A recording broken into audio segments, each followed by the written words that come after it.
A espécie humana é apenas mais uma de entre as tantas que habitam o planeta Terra.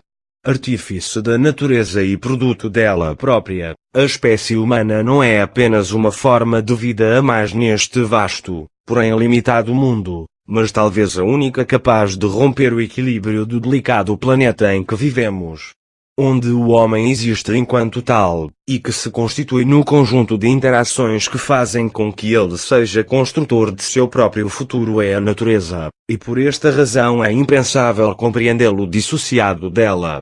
A diferenciação entre o sujeito homem e o objeto natureza não se torna tão clara se pensarmos que somos frutos do mundo natural e fazemos parte dela. Mesmo que observemos este mundo a partir da nossa própria racionalidade, haverá sempre uma inevitável fusão entre o objeto natureza e o ser pensante.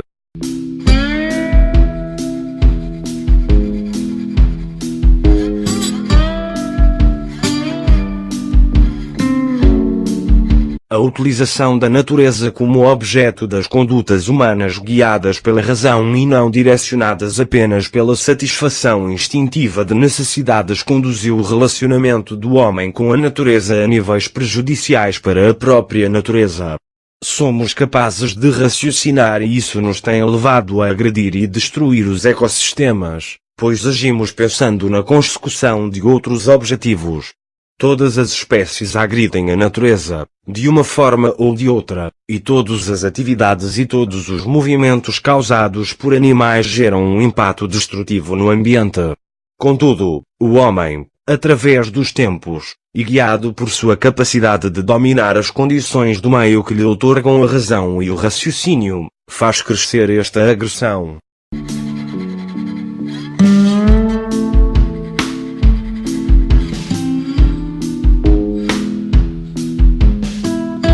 Nos nossos primórdios podemos identificar uma época em que a natureza impunha sua força sobre todos os animais, e o homem nada mais podia fazer do que se submeter aos caprichos da natureza. Com a evolução do conhecimento, fruto da capacidade de raciocínio e de produção cultural que diferencia o homem dos outros animais, o controlo sobre a natureza tornou-se cada vez mais acentuado. No final da Idade Média e durante toda a Idade Moderna, era possível ver com clareza que o meio ambiente começava a ser subjugado pelo homem, deixando de representar um obstáculo ao progresso da humanidade. As conquistas do homem sobre a natureza terminaram por superar o estágio do equilíbrio, onde a natureza não mais representava uma ameaça ao progresso da humanidade e nem o homem era capaz de feri-la de morte. No começo da Idade Contemporânea, mais precisamente na Revolução Industrial, a cultura humana passou a ser a maior ameaça à natureza, e mais que nunca se tornou necessária a existência de um sistema de normas de conduta humana que limitasse as atuações danosas ao ambiente.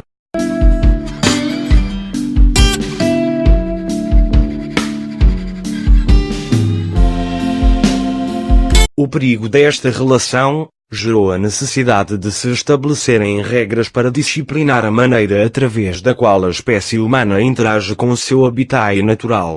Isto não ocorre porque haja direitos da natureza, mas porque existem direitos de todos os homens sobre estes mesmos recursos naturais.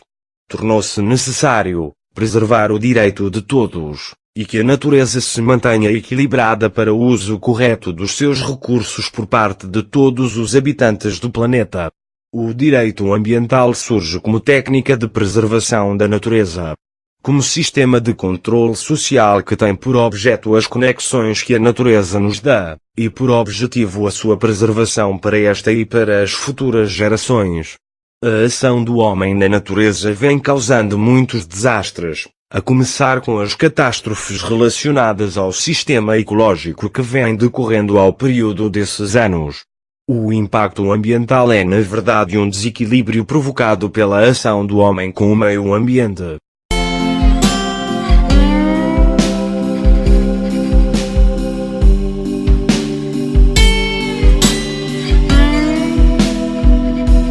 Com o passar dos anos o homem foi ganhando habilidades das quais a maior parte destas ele utiliza para agredir seu próprio habitat. O homem começou a evoluir no seu modo de vida, mas não sabe os danos que essa evolução lhe causará mais à frente. Usufruir, mas conservar, uma maneira de usar sem abusar.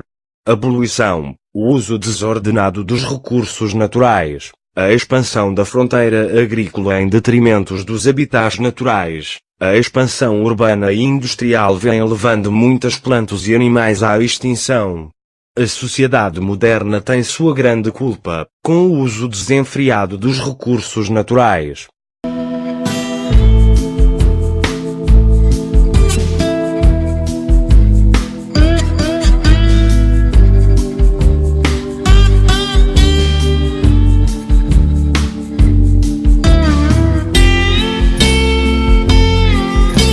O homem mantém uma relação estritamente temporal capitalista em relação à natureza. Essa concessão de que o homem é o centro do mundo, faz com que o mesmo se sinta à vontade para fazer o que quiser, mas as suas ações no meio em que vive têm provocado catástrofes que prejudicam a si mesmo, ou seja, um desequilíbrio ambiental. Os grandes cientistas do mundo já chegaram à conclusão que o mundo já está sofrendo com os efeitos da mudança climática, o tão falado aquecimento global. São inúmeras as notícias de desastres ecológicos relacionados com esse assunto. Mudar isso é preciso. Mas os efeitos dessa mudança poderão demorar a surtir efeito, da mesma forma que se vem há séculos com essa devastação e agora que os sinais estão aparecendo, assim também provavelmente os sinais de uma mudança para a melhoria desses problemas demorará para aparecer. Para que o mundo seja um lugar melhor, é necessário que o homem passe a ter uma relação harmoniosa com a natureza, ou seja, que o homem passe a viver de forma sustentável. Esta civilização temporal, criada e sustentada pelas religiões temporais, está moribunda. Ao ser humano compete definir aquilo que quer para si e para os seus descendentes. Agir agora é preciso.